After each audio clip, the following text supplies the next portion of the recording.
Hello, everybody. My name is Rebecca Brown. I'm a professor in the history of art here at Hopkins, and I'm really thrilled today to share with you some of my recent work, my ongoing work on an artist that I'm truly fond of. His name is KCS Panikkar. He's from southern India. And one of the things that really attracted me to his work is the way that he uses script. It seems like you can read his paintings, or you should be able to read his paintings. But it turns out that a lot of times what he's using is actually pseudo-script, or just scribbles that look like script. And so it occurred to me, why would an artist do this? Why would an artist in the 20th century think about writing on a painting? And it turns out that Panikkar is not alone, that many artists in the 20th century do this. And so what I want to do today is kind of walk you through my thought process as I'm thinking about why he would do this, and show you some of his amazing paintings, and kind of give you a sense of some of the answers that I've come up with to this question. Along the way, what I want to do is put him in conversation with a couple of other artists, some that are contemporary with him who are using Arabic and Persian script in their work, and then some who are a little bit later from the 90s and 2000s who are using Chinese script in various ways, pseudo-script and not pseudo-script in their work. So to think more broadly about what it means for an artist to use writing in their work. So let me go ahead. Oh, and the other thing I should tell you is that we will be having breaks for questions along the way. So please feel free to upload your questions, and I will take a break along the way and answer them. And then, of course, at the end, we'll also have some time for questions. Let me go ahead and share my screen here.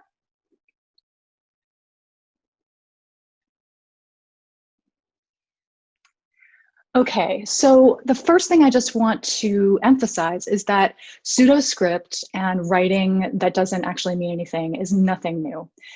We've had this since the ancient Egyptian times, and I'm showing you here a scarab, which has meaningless hieroglyphs as well as sort of things that are trying to look like writing but actually aren't.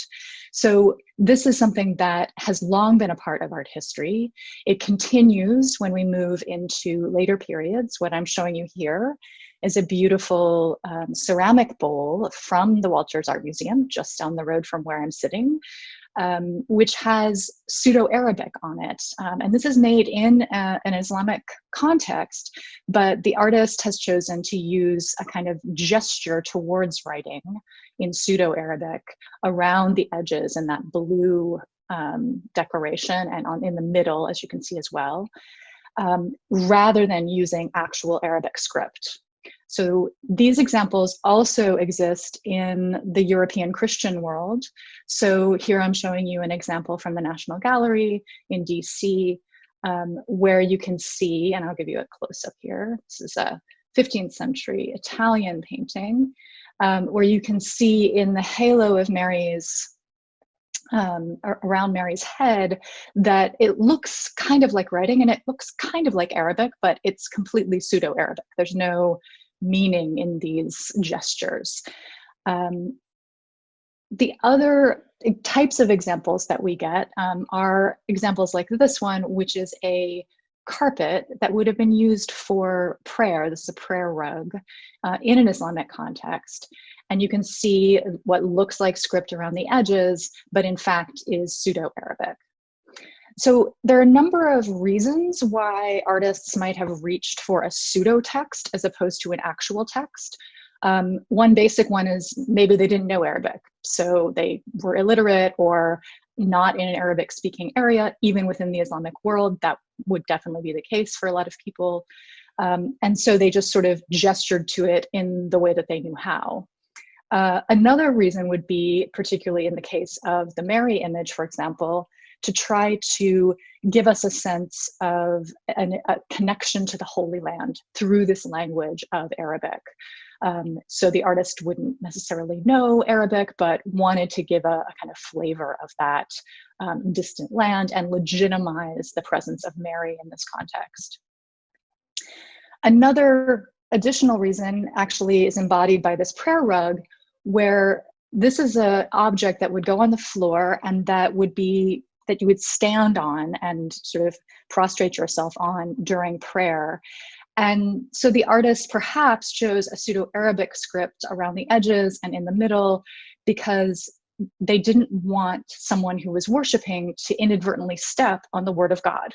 So this is about avoiding defiling that holy word, but also giving the person who's worshiping a sense of sort of being surrounded by holy text at the same time. So there's a whole range of reasons why people have used this historically. In the 20th century, what we find is that a bunch of these scripts, so hieroglyphics, Mayan hieroglyphics, linear B, are in the late 19th century and early 20th century, people start to decode these things. And so they become a source of fascination among the kind of intellectual elite of a whole range of different countries. And this is one thing that kind of spurs artists in Europe in particular in the 20th century to think about what it means to make a mark in a piece of clay and to have that translate into meaning. And how does that parallel the making of a mark on a canvas? And how does that then translate into meaning?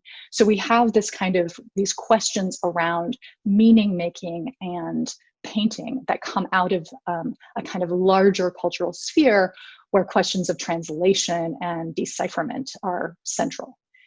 The other thing that's happening in the early 20th century is that you also have cryptography happening. So World War I and World War II were known for moments where opposing forces would decipher the codes of their enemies in order to get a leg up. So cryptography became a kind of, again, a thing that was circulating in the popular imagination alongside these other translation projects. So someone like Paul Klee, for example, Swiss-born artist, member of the Bauhaus, is thinking in the early 20th century about these kinds of questions of meaning making, mark making, text, script. How do we know what something says when we can't decipher it or when it's difficult to decipher? So he's drawing on, as you can see in this example, a range of kind of Egyptian marks and forms in some of his works. He also thinks about Chinese. Now, this may not look like Chinese. In fact, it is not. It is German, but it is a German translation of a Chinese text. And he was given a book of Chinese poetry, and he did several different works based on these German translations, but thinking about the ways in which a Chinese character is kind of contained in one space. And you can see that operating in this particular painting, right? So each letter you can kind of barely make out, and if you can read German, you can be able to pick out some of the words here. But each letter is in its own sort of square and then kind of obfuscated or obscured by the way he's using color and line. So there's a sense of legibility and sort of not quite legible that he's kind of getting at in these works. And I think that's something that a lot of artists in the early 20th century were fascinated with. Here are a couple of other examples where Paul Klee is experimenting in the mid-20s with, on the left, I read this as his kind of experimentation with marks that are akin to something like a cuneiform or a linear B. And on the right, this is one of two paintings that actually probably formed the same painting. This is Chinese Picture 2, where again, he's sort of experimenting with different forms and different gestures to think through the way in which we communicate through both letters, writing, and symbols. So all of this kind of comes together in an artist like KCS Punegar, who's working much later, right? So the works I'm going to show you are from the 60s and 70s primarily. But in many ways, what I see in his work is a similar kind of attention to questions of representation, to questions of meaning, to questions of translation, of legibility. And so in a lot of his works, you can see him kind of working with, on the surface here, all of these, you can see my pointer hopefully, but things like this sort of script here. He's also involving other kinds of animal forms, geometries from math, symbols that a South Asian viewer would probably associate with particular deities. So in this case, this is a trident that might be associated with the deity Shiva. And so these are the kinds of elements that he brings together in his work. So before I dive in, I just want to pause here for a moment to see if there are any questions. And I think we're actually okay. So I'm going to go ahead and introduce you to KCS Paniker's work in a little bit more detail, and feel free to post any questions that you have. And when I'm once I've finished introducing, we can kind of go back to questions. So KCS Paniker is an artist based in southern India. So that's the sort of southern half of the Indian subcontinent, where they speak a range of different Dravidian languages. In the north, they speak Indo-European languages, which are associated with European languages like German and Latin. But in the south, it's a completely different language family and a completely different set of scripts as well.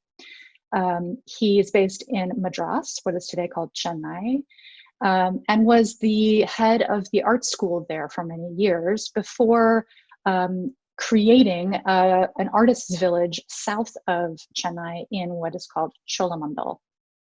And let me just show you a picture of him here. Here he is in the home that he built himself, where he basically painted all of his works inside his house. Here you see him in his living room, basically, sort of near the dining room, working on this painting in 1968. So he lived from 1911 to 1977. Unfortunately, he was taken from us a bit early due to cancer. And so in the last decade or so of his life, starting in about 1963, he starts a project that he calls Words and Symbols. And so what you see him working on here is a painting that he's kind of halfway through. Here's the finished painting on the left, just to give you a sense. I love these juxtapositions because they're so rare. You so rarely get artist photograph in progress, and then here's the final product. So you can see him working very carefully. And what he does here is I'm going to go back to the photograph, he layers on his canvas these gestures that you can actually see very clearly, in this case in brown and cream. And he's given us kind of two zones on the top and the bottom of the painting. And then on top of those zones, he's going to start putting in these diagrams and writing and charts and tables. And so that's sort of the process that he has already embarked on in the top half of that painting. And what this does is it gives the painting a kind of layering of archaeological layers, stratigraphy almost, right? So it feels like you could take the drawings are kind of floating on top of this thing that's behind. In this stage, in sort of the 60s, this isn't 100% true for all of his works, but in general, he starts out kind of stripping away his color palette. So a lot of his early paintings in this series are sort of this color palette you're seeing here, this kind of brown and yellow and neutral, I guess, color palette. Later, he gets into massive color and gets excited about it again. But first, he wants to kind of strip away that particular question from his painting and focus on the gesture, the mark on the canvas, whether that's this brushy undercoat or whether it's the sort of drawn little designs on the surface. So let's just take a closer look at this painting so I can walk you through what these words and symbols are and what they sort of invite, right? When I show this to art historians who are trained in South Asian art history, they go nuts, because what they want to do is like pick apart each little symbol. They sort of want to say, okay, so what I see in the top right is right here, and I'm circling it with my arrow here, is a multi-headed, multi-armed figure. Probably that's the demon Ravana from the epic, the Ramayana. And they want to pick apart other things related to the various diagrams. They see connections to the paintings that people do in front of their houses every day, with usually with rice flour. They see those designs in some of these paintings. But this close-up also gives you a sense. So we have all of these different symbols that you want to kind of parse. You want to figure out what they mean. You also then have charts, which seem to organize information somehow. And so you want to figure out, what's the logic to this chart? How is it organizing information? You also then have geometric diagrams, like you see on the bottom right here, where it seems like it's out of a math textbook. So maybe this is a problem that the person's working out, and maybe what we see in the writing is the person continuing to work that out in text. So all of these elements then kind of hover on the surface of the painting. And what we get in thinking through this painting as a whole is this idea of knowledge kind of simmering on the surface, right? And all we have to do is crack the code, right? That's kind of our task as viewers. And what I found with his paintings is that soon you let that desire go, because there's just no way to make it work where everything in the painting coalesces together into a single meaning, and I can just brilliantly show you exactly what this means. I actually think that what he's trying to get at is the very question of knowledge. How do we know what we know? Where does that knowledge come from? What kinds of structures do we put in place to create that knowledge? So that's one sort of teaser hint as to what we might get when we look at these paintings a little bit more closely. So before I move on to the next section, let me just take a couple questions. I have one question about Paul Klee's Chinese picture 2. So let me just zoom back there. Don't worry, we will come back. That's the painting on the right here. The question is, the images in Paul Klee's Chinese picture 2 raise the question of where forms end and script begins. How do art historians make the distinction? Well, this is actually exactly the question. And one of the things that I think these artists are struggling with, struggle is maybe too negative a word, are grappling with, challenged by, interested in, is exactly this idea of where do forms end and where does script begin. And something like a hieroglyphics, going back to Paul Klee's Legend of the Nile painting, really helps these artists, I think, to think through, like, what is a boat? What is a gesture of a boat?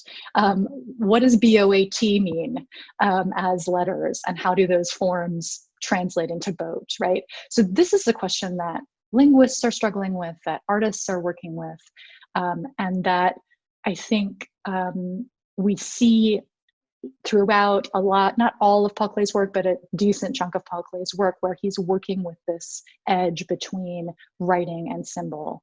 And certainly I think that Cassius Puneker then, by titling this whole series Words and Symbols, is himself also kind of thinking about text as form. And one of the words he uses for it is actually calligraphy. So, and we'll come back to that because we're going to talk about both Arabic, Persian, and Chinese calligraphy and writing a little bit later. But I think the calligraphic idea actually captures both the form and the content at the same time. So that's something that he's very much thinking about. So thank you very much for that question. That's great. All right. So let me give you a sense of what it might be like to read these paintings if you knew one or more of the South Indian languages. Panikkar is basically, he's actually born in Tamil Nadu, where they speak Tamil, and has his careers in Madras, where they speak Tamil. But his family is from Kerala, where they speak Malayalam. And so what you see here is actually Malayalam script.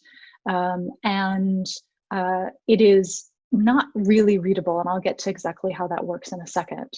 But what I want to show you first, since I imagine most of us share a knowledge of English, is that, as did Panikkar, is that he, early on in the 63, 64, he experiments with English in these paintings. So right at the beginning.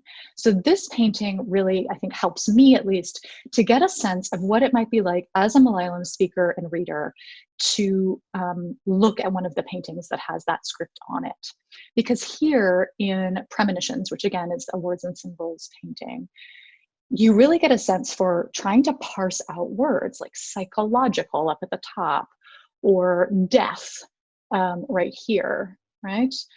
Impress on soul, maybe, like, so maybe you get a full phrase, but then it's interrupted by these mathematical equations, right, where you see summations over, you know, algebraic equations, or you see square roots of crazy different combinations of things.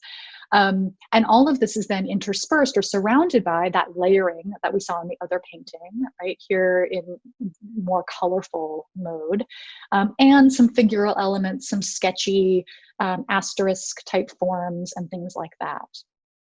So there's a sort of desire to read that is then thwarted by the way in which he's actually presenting his work, the way in which he's mixing these texts into the geometries and the mathematics. By the way, I did check with a mathematician friend of mine, and he confirmed what I thought, which is that these equations don't quite work or add up to anything. They sort of seem like they might, and then they don't. So it's very possible that he's sort of taking these from mathematics textbooks that he might have had lying around and kind of messing with them. But just like the text, they aren't quite readable. Some of the resources that a lot of people talk about when they talk about Panikkar's work, not that many people have talked about it, but those who do, associate him in some ways with a range of different knowledge systems. And one of the big ones that people often connect with him is the knowledge system around Tantra, which is a group of texts and beliefs and practices associated with actually both Hinduism and Buddhism from about the 5th century CE. And this painting here kind of highlights that. So you get what this figure up in the top left of the painting, which is a yantra, or a cosmic diagram. You may be familiar with the term mantra, which is a kind of verbal, repetitive set of syllables that you would say as a meditative practice. A yantra is basically a visual version of that. So this would be something that you would focus on in meditation. That's kind of a simple form, but has a lot of different layers to it. So he's giving us a yantra, which is used in a range of different religious practices. He's giving us next to it a yogi, or some sort of religious figure in prayer with his hands above his head, kneeling down. But then he's giving us sort of other kinds of geometric diagrams, diagrams below, perhaps astrological diagrams, and then a whole panel down below with diamonds and text and other sorts of forms, along with this lovely snake, multi-headed snake, which again is a common figure in both in all kinds of Indic religions, including Buddhism, Hinduism, and Jainism. So one sort of way of thinking about the knowledge systems he's using is that there's a religious aspect to this, there's a spiritual aspect to this. But I think in reading Panikkar's work in the past, a lot of people have sort of overemphasized that. There's a kind of stereotype about Asia and about India in particular, that it sort of must be spiritual. Think Eat, Pray, Love, for example. But and I think that's a part of this, but Panikkar himself was not all that religious. I think he's using these forms and as symbols and as a way of kind of getting at what it means to know the world. And Tantra has a range of different ways of knowing the world that he's drawing on and exploiting in his work. Another thing that he does in his work, another knowledge system he draws on, is astrology. So this painting is actually fascinating. It's hanging in the living room of the Panikkar family today. And it has a lot of writing on it that is sort of, can be parsed. I actually ended up sending a photograph of this painting to a colleague who knows both Malayalam and Sanskrit. And his name's Rich Freeman. He's at Duke. And he helped me by actually parsing some of these words and telling me that, you know, it's in Malayalam script. Some of the words are Malayalam, some of them are Sanskrit, because you can write different languages in the same script. So there's Sanskrit words, there's Malayalam words. They don't, like the English we saw before, they don't quite add up to a full phrase or a full sentence or real meaning. But then he kind of got interested in what's at the top of the painting here. So I will zoom in here. This little chart here, he said, you know, this kind of looks like the kind of astrological diagram you would ask for or commission on the birth of a child. This looks like a birth chart from Kerala. And so then he looked up Panikkar's birth chart, or what he could sort of, with the information he had from when he was born. And this is what his birth chart looks like. So it's not exact, but it makes me feel like perhaps at the top center of this painting, which is currently hanging in the living room of the family, we have actually a kind of very personal element of that artist's own history embedded in the painting. This is knowledge about a child, about its future. It's hopeful for the future, these birth charts. And so to embed it in the middle of his painting, I think is quite telling. And then the fact that the family has kept this painting and kept it in a sort of central location in the house, I think is also telling. And I asked the family members that I was chatting with whether they, you know, knew that this was the birth chart after Rich had let me know, and they said, well, we sort of guessed. We knew this painting was important. And then I asked them if they had a copy of Panikkar's birth chart, and sadly, it has been lost.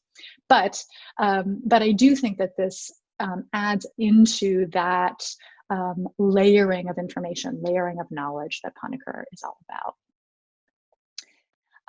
So we have religion, we have astrology, and we also have magic, actually, and sorcery. So one of the things that I've been digging into and having a lot of fun digging into is Caroline magic and sorcery practices, particularly related to the Thean cult. And so let me just show you. This is a picture from, excuse me. Okay, this is a picture from the a book that details Caroline symbols that are associated with magic and sorcery. And I just want you to look at this one down here. And then if we go back to this painting, we have this kind of astrological diagram that looks very, very similar. And a lot of his kind of pseudo-figural works also kind of resonate with some of those diagrams.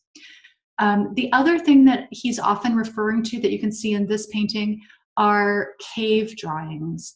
And again, the 60s and 70s were a time when a lot of cave drawings in India, as well as around the world, were being published and kind of circulated. So you get this sense of ancientness in his work that I think is quite crucial, that comes through these drawings, but also comes through that archaeological layering I was mentioning earlier. Okay, and so we've talked, actually this is another example from 1964. So this one actually has English in it, as you gaze at it and gaze at the detail I'm giving you. We've talked about mathematics, we've talked about religion, astrology, cave painting. The other thing that I think is particularly salient for an understanding of what he's doing here with language is the particular context of the 1960s and 70s in South India. This is a moment when we have a lot of different political groups vying to have these Southern Indian languages recognized as legitimate at a time when Hindi, which is the sort of the language that's spoken across a decent portion of North India, is kind of taking over as the language of the civil service, for example. And so there are a lot of language protests and language agitation across South India in particular. And so I think that in some ways the focus on language is about all the things I was talking about earlier, the sort of interest that painters have in mark making and meaning, but it's also, I think, very much a part of Panikkara's world at this time. And so when he's combining these things, all of these different knowledge systems, as you see in this particular painting, again, this is almost like a review of what I've been talking about. We have deities, we have things that look like either folk art or cave painting, we have diagrams that look mathematical, and then we have writing and other kinds of symbols as well, on top of this kind of layered background. So these kinds of things all come together in thinking about his work and what I see as being important.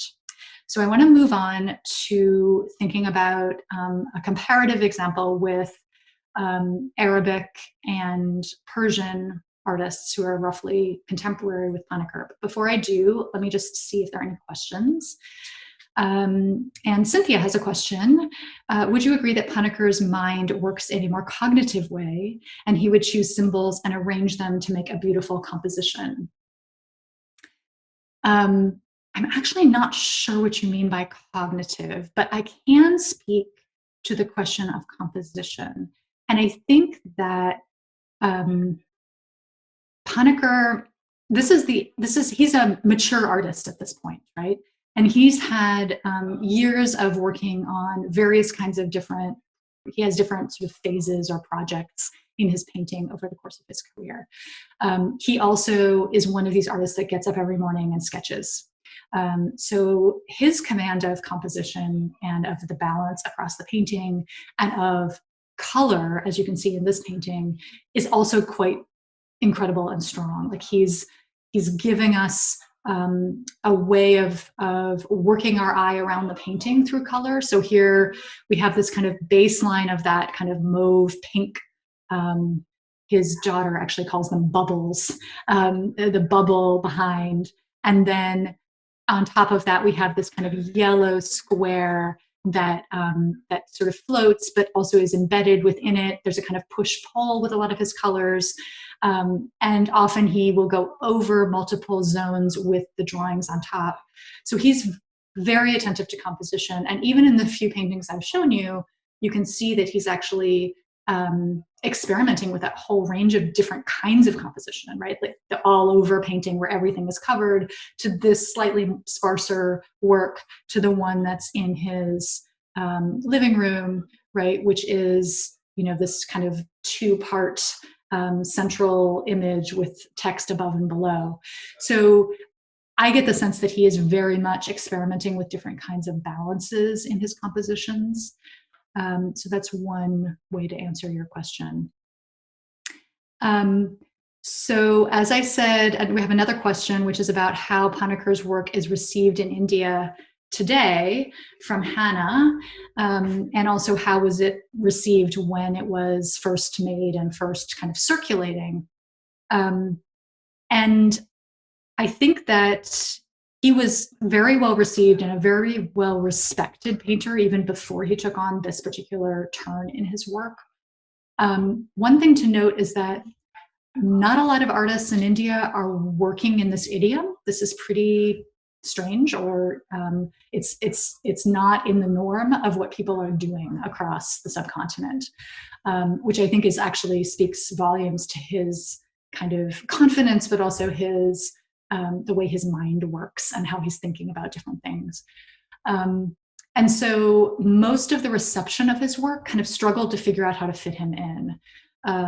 And the one primary way people manage to do that is actually through what I was talking about earlier, through the mode of Tantra. So in the 60s and 70s and 80s, actually, there was a kind of move more among curators and gallerists to kind of create a group called neo-tantric artists. And so he's often grouped with these other artists.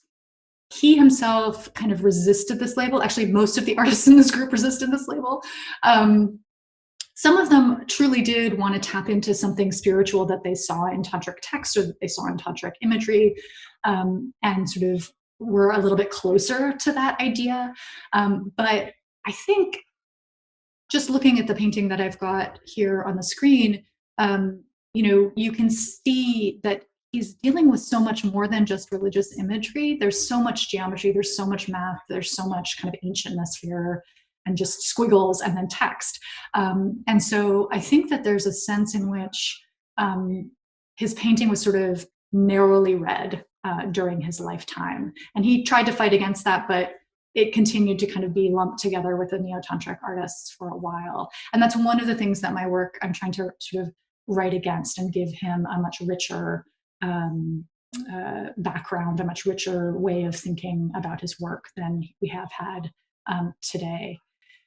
How it's viewed today? Well, it's not actually circulated all that much. And this is actually part of the problem that I face, not just with Panikkar, but with a lot of the artists that I study. It's actually kind of hard to get information on a lot of these artists if you're just sort of a lay person, not a scholar embedded in thinking about these, and not also if you're not able to go to India.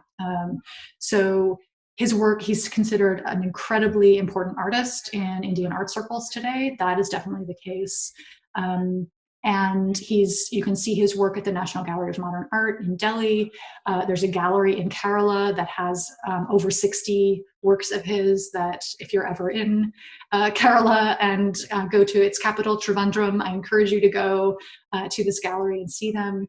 But it's actually quite difficult to see his work in person. And I think that's a big hurdle for a lot of Indian artists, not just Panikkar. And in fact, I am not actually aware of a huge number of his paintings, that exist outside of India, aside from those that are with his family. So I'm hoping that we can start to remedy this by, publishing more on his work and just spreading the word, so to speak. So. All right, so I am going to then move to the next section, and we'll have another break for questions again at the end of the Arabic and Persian section. So one of the things that I just like to do is, first of all, Panikkar probably had no idea that these artists were working in text as well. He might have known that there were a number of artists from the Islamic world who were also thinking about text or deploying it in their work for various reasons. But I am not sure that he would have seen this work, been exposed to it even in reproduction. And he doesn't mention it. He does travel to the US and to Europe in the 50s and 60s, but he doesn't mention seeing anything except European and American work. So I don't think he would have seen these directly. So my method here is not about influence, it's more about comparison. If we put these artists next to Panikkar, what do they help us to see about Panikkar's work? So the first artist I want to start with is Ibrahim El-Salahi, who's a Sudanese artist who, as you can see from the image on the screen, really thought through Arabic as a mode of thinking about his painting. And he started out initially, and the quote I'm giving on the screen kind of details this, like Panikkar, he kind of stripped away the color and went to somber tones, as he says. So there's a kind of cognate there in terms of like artists struggling with what we had earlier in that question about form and meaning and script, and trying to kind of pare it down so they could focus really on that question. So he does that. And then he starts writing, and then he starts realizing that actually the forms of Arabic could kind of break apart. They kind of look like skeletal forms, especially in this example that I'm showing you here. And he started to look at the space in between and how it flowed. And then he says in this quote, there, the Pandora's box opened up wide before my eyes. In place of those broken up letters, I discovered animal and plant forms, human images, what look like skeletons, right? So this is from 1962. And then here's just a year or two later. The one on the right isn't dated, but we think it's from about the same time. And these paintings are just kind of glorious. They have these sort of haunting, elongated figures. But now that you've seen the earlier work that El-Salahi was thinking through, you also can get a sense of kind of text, of writing, of the bodies taking the form of the elongated alif in Arabic script, and of a kind of pattern of movement across the surface that is in some ways akin to writing in Arabic or indeed in Persian. And so El-Salahi is one of the people that I put in dialogue with Panikkar, also because it's not like these paintings are readable, right? They gesture towards script without actually being script or being text. So the other artists, one of the other artists I wanted to look at actually has readable script in his work. So this is Sia Majani, who was born in Iran and immigrated to the US fairly early. He actually settled in Minneapolis. So unlike a lot of other artists who settle in New York, we have a kind of different situation for Majani here. This is one of his earlier works when he moves to the US called Shirt. And it's actually a garment that is associated with his father. And then it has on it written Persian text all over it, including the sleeves and the sort of bodice. And I'm showing you a detail here on the right. And this is readable text if you read the language. And this is actually, I think, crucial here, both for Panikkar and for a lot of these artists working in Arabic and Persian. They know, and even if Panikkar's work is displayed only in South India, right? He knows that the people looking at his work won't be able to read it, or will only partially be able to read it. And so what you get here with Majani is the recognition that for a lot of his US viewers, not all of them, some of them are going to be able to read it, but for a lot of his US viewers, they're just going to see a kind of what they may even misinterpret as Arabic script, right? Or as Arabic language. So this kind of layering of how does communication work when your audience is kind of varied in this way, and when in some ways, we all have different language systems that we carry around with us. And perhaps this is particularly true of those who are immigrants and those who live in a multilingual society like India, where your mother tongue might be Malayalam, you might speak Tamil on a day-to-day basis, but you also have English, and you can get by in Hindi, if you need to, right? So the multi-layers of language and meaning and communication are so present for someone like Majani, who's an immigrant from Iran, and someone like Panikkar. So it's legible, but then there's sort of with a caveat around that. Another Iranian artist, also an immigrant from Iran, Charles Hossein Zendarudi, works with text, but again, his texts aren't legible. So I'm showing you a painting on the right and then a detail on the left. And you should be able to sort of see that in these kinds of linear chart-like graph paper-looking forms, he's written individual characters, and these are often numbers. So a lot of what you're seeing are actually Arabic numerals. And so there's a kind of sense of communication, of, again, numerology, perhaps. Zendarudi was particularly interested in questions of Sufi mysticism and the ways in which the codes of Sufi mysticism might be translated into paint, and used that metaphor of kind of a secret code might be used in his painting. And let me just show you, you may have seen, if you went to MoMA from 2017 until it shut for its recent renovation, you probably will have seen one of Zendarudi's works. I'm showing you, this is after the 2017 rehang of the galleries, where the curators hung works from the countries that had been, that we had banned immigration from. So Iran was one of those banned countries. This is after the travel ban of 2017. They hung a variety of works, and here they hung Zendarudi, whom you see here, in the Matisse room, which is sort of amazing. And this is that painting on the right. You got a sense of how big it was, and then a detail on the left. So this is another, this is actually with felt tip marker. It was done right after he moved to Paris. And it's, again, like Majani, a connection to his father. So there's a way in which text becomes a connection to memory and to family and to communication with family across distances. And across time. And then also for Zendarudi has this kind of mystical aspect to it. And one of the things that he was particularly interested in is this idea of some communication could in fact be universal. For him, the use of all these symbols and charts and everything else was about trying to get to a universal communication. So he says, men the world over are identical and all can read my work. What matters is to achieve a harmony between the person who created it and the spectator. So here you might get something different than another spectator out of this work, but his hope is that you understand the kind of yearning for communication, yearning for connection that he's putting into this painting.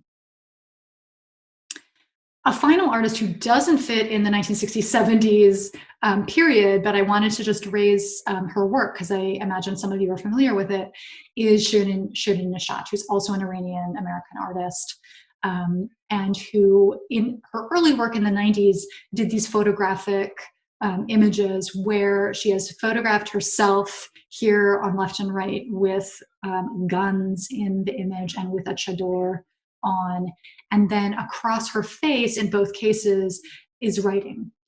And again, kind of like all of our artists, there's a sense in which some people will be able to read it and know that what we're looking at here is poetry written by women in Persian after the 1979 revolution in Iran. But others will just look at it and see undecipherable text or see Arabic or mislabel it in certain ways. So one of the things that I think a lot of these artists are playing with is that kind of that missed connection, right? And they want us to sort of think about the ways in which translation works and doesn't work. And I would say Majani and Nishat are both kind of in that category, particularly as immigrant transnational artists. And so then the question is, what does this help me think about in terms of Panikkar? And particularly the artists that are transnational, and Panikkar really wasn't, he traveled a bit, but he basically stayed more or less in one place. They help me to see that multilingual community that Panikkar is really in and a part of. And that might be one way in which he's trying to kind of think about translation and bridging different languages and different levels of linguistic knowledge too, right? That's something that the language actually does for him. The other thing that these artists help me with is this idea of breaking down the text. What does it mean to have nonsensical text in your paintings, or to use text as a way of mark making? So both El Salahi on the left and Zendarudi on the right help me to think through that, both in terms of letters and in terms of numbers. But I think in some ways the Zendarudi painting that was at MoMA and Panikkar actually speak to one another, probably the best of these, in part because Zendarudi is bringing together religious symbolism of various sorts from an Islamic context, whether that's Sufi or other kinds of contexts within Islam. And he's bringing that together with his text, interest in text. And for me, that's something that Panikkar is always doing. We very rarely get a painting from him where it's just text. It's usually some sort of combination like you see here. And there's also that very personal connection that we have and both of these paintings with Panikkara's birth chart and with the connection with his father by Zenderudi on the left. All right, so any additional questions at this point, or shall I push on to thinking about Chinese script, which I can certainly do, because I don't want to run out of time. I want to give a little bit of time for questions at the end, if there are any. So I just want to walk you through what happens in the 90s in China, and 80s and 90s, as you can see here. One thing one piece of background information that I think is important to keep in mind is that Mao, during his rule in China and during the Cultural Revolution, simplified Chinese. So if you were in the People's Republic and the PRC, you would have been taught a simplified version of Chinese characters. And a lot of artists in the 80s and into the 90s really kind of pushed against this or used this as a kind of political space to think about the character and how it worked.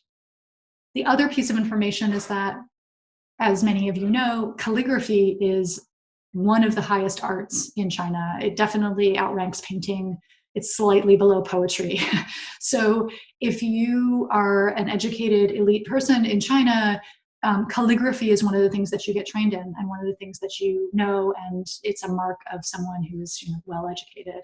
Kind of similar to a knowledge of Latin might have been in a British context in the middle part of the 20th century. So Gu Wenda was in this context, and he started thinking about script, and he started looking at seal script, which is a very ancient form of writing Chinese and one that no sort of contemporary Chinese person would be able to read unless they had specifically studied it. And so then he started making up his own seal script. So what you see on the left is an early painting of his where he's using seal script, but it's totally made up.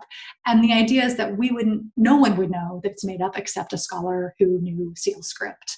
So he's playing with that. He's also playing with this idea of ink painting, of calligraphy, of monochrome, landscape painting.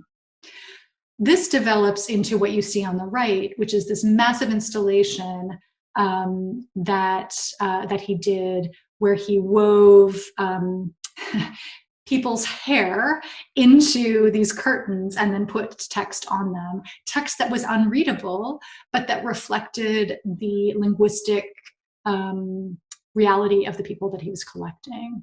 So you can see on the right what looks like kind of Roman script, but you can't actually read it, Arabic or Persian script in the back, some what look like maybe Chinese, maybe seal script on the right.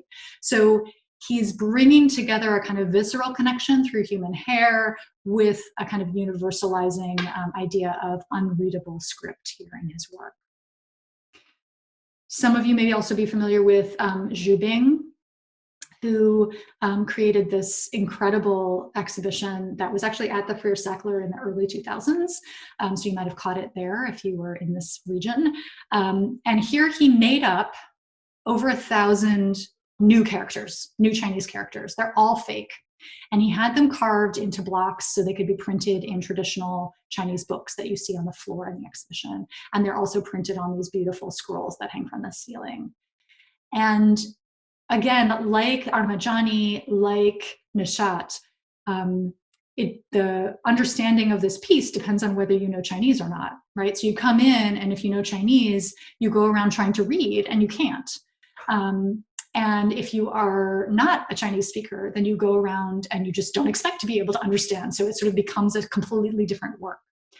So again, Zhu Bing, also as someone who left China, so again, someone who's transnational artist, is playing with this idea of translation and of readability. He also does this work, which is an introduction to New English Calligraphy.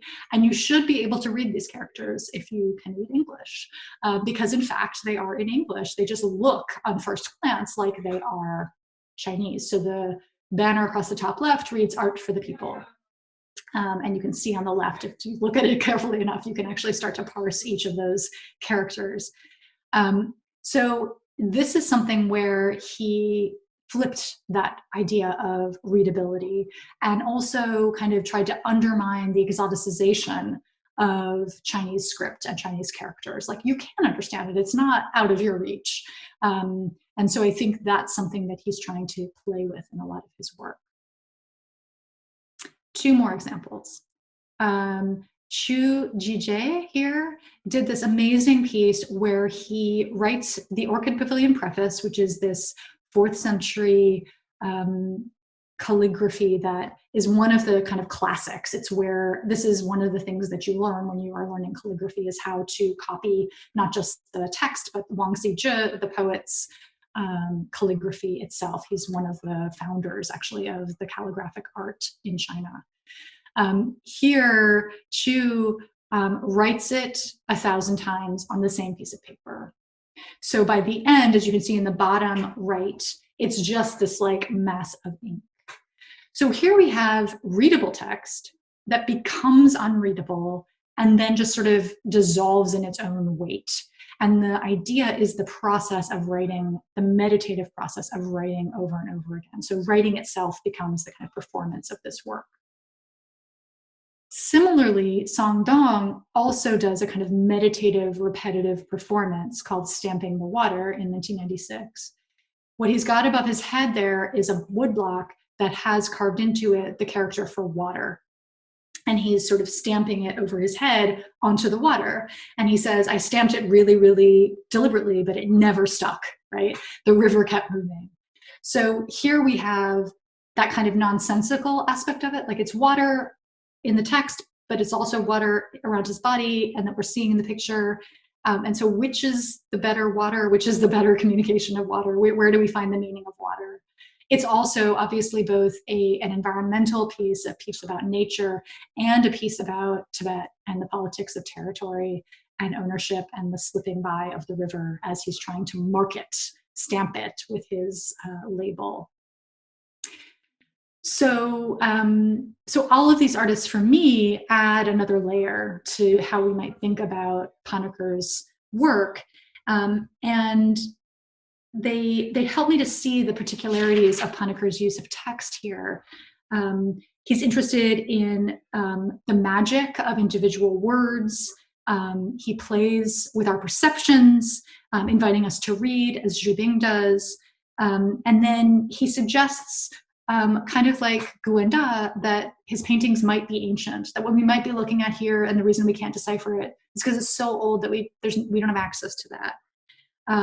And he's giving us a kind of range of knowledge systems. And this is sort of the painting I want to end on, where there's a lot of different kinds of systems all brought together in this one work. So for me, Panikkara's painting isn't about any one of these systems. It's actually about the question of, how do we organize the world? How do we understand the world? What systems do we use to do that?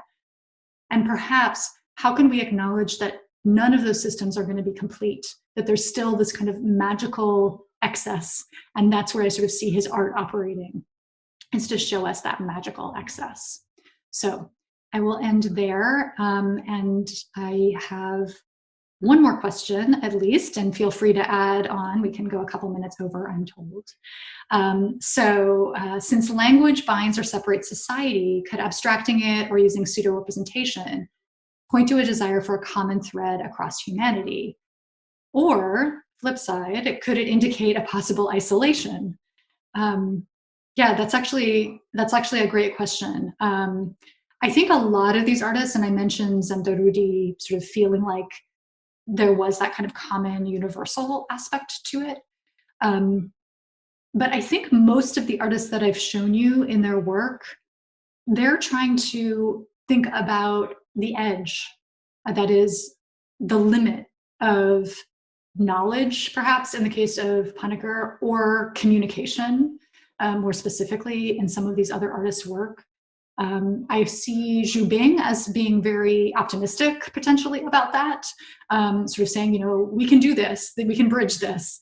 And I see some of the other artists kind of keeping, like you say, it's not so much isolation, but kind of it becomes a very personal thing, right? So when it's your father's coat and it's writing about your father on that coat, and it was next to his body, and the writings next to his body and next to your body, and you wrote it with your hand, you know, that's a very personal, individual thing.